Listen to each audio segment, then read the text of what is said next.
Marié, c'est un péché, mais le péché le plus grave, c'est sortir avec un homme marié qui te donne rien. La go, elle a parlé, hein, mais elle a trop raison, quoi.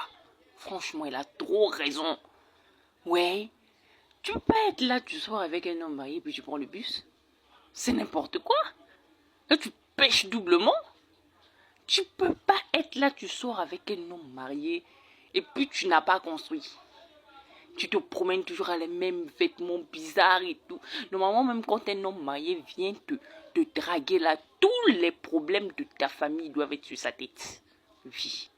Parce que les hommes mariés infidèles sont des poisons. Ce sont des personnes pas bien. Ils sont mauvais.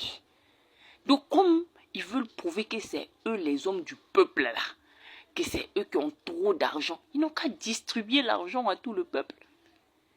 Nous autres là, nous on a décidé, nous on ne sommes pas les hommes mariés, nous on a refusé ça. Mais vous qui êtes dedans, ah, mesdames, quand même, tu ne peux pas sortir un homme marié qui a que dalle. Non, quand tu commences à sortir un homme marié, même déjà, il faut le dépouiller jusqu'à son dernier sou. Oui, moi je dis toujours ça, la go qui va venir sortir mon mari, si elle n'a pas construit, c'est son problème. Si elle ne l'a pas asphyxié financièrement, c'est son problème. La raison pour laquelle les hommes même continuent à tromper un des autres, c'est parce que aussi, les femmes aussi sont trop pitié. Faut les asphyxier. Elle dit, tu dois construire tout ton avenir sur sa tête. Tu dois épargner beaucoup d'argent. Un homme marié vient te draguer. Il t'a déjà insulté comme ça? Qu'il te dise qu'il est marié ou pas, il sait qu'il est marié. Il vient te draguer, il t'a déjà insulté. C'est-à-dire, il t'a déjà rabaissé comme ça en venant te draguer. Parce que si il se disait que toi aussi tu mérites le bonheur, il n'allait pas venir te draguer sachant qu'il est marié. Voilà. Mais s'il vient te draguer, c'est parce qu'il estime que toi tu ne mérites pas le bonheur. Voilà pourquoi il vient te draguer. Mais donc quand c'est comme ça, là, les risques que vous prenez comme ça, faut gagner beaucoup, hein. Faut avoir beaucoup d'argent. Faut les asphyxier financièrement, les tirer, vraiment les soutirer, tout ce que vous avez à soutirer. Tu sors avec un homme marié puis tu n'as jamais mis les pieds à Dubaï. Tu n'as jamais mis les pieds en Chine. Tu n'es jamais allé en France. Tu n'es jamais allé au Canada. Mon Dieu, c'est quoi ça? Comment on peut réfléchir comme ça? Jusqu'à il y en a même qui font rivalité à la femme qui est dedans. Oh! Tu fais rivalité à la femme qui est dedans. Comment ça? Toi, cherche ton argent. Voilà une, on l'a arraché l'œil. La go l'a arraché l'œil parce que voilà, elle voulait faire rivalité à la femme qui est dedans. Toi, quand tu sors avec un homme marié, tu restes dans ton coin. Tu restes dans ton coin, tu bouffes beaucoup d'argent. Et puis, faut pas vous voir ensemble. Hein. Parce que ceux-là sont porteurs de malchance. Les gens vont te voir comme ça, là, avec lui. Après, ça a gâté ton nom. C'est des gens que tu vois au milieu de la nuit. Ils te donnent beaucoup d'argent. Et puis, tu pars. Et puis, toi-même aussi, vous aussi, les femmes qui sont dans les foyers, puis vos maris sont infidèles, là, vous pleurez. Vous pleurez quoi? Vous pleurez pourquoi? Normalement, quand ton mari devient infidèle, c'est qu'il a beaucoup d'argent. C'est qu'il a une source de revenus que toi, tu ne connais pas. C'est là, maintenant, il faut commencer à augmenter les enchères. C'est là que tout doit augmenter. Le marché est devenu cher.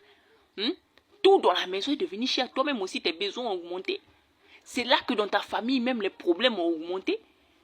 C'est-à-dire, le gars, comme il a l'argent pour dépenser dehors, il doit forcément dépenser aussi pour toi. Toi, tu es dans la maison, le gars te trompe et puis tu pleures. Tu pleures quoi? Tu pleures quoi? Asphyxie-le financièrement. Tire tout ce que tu as à tirer. Hein? C'est là même que tu dois commencer la construction de ta maison. Que lui il ne saura jamais. La construction même de ta maison, là, c'est là que tu dois commencer. Hein? C'est là que tu dois commencer à payer les parcelles, tu dois commencer à payer les choses.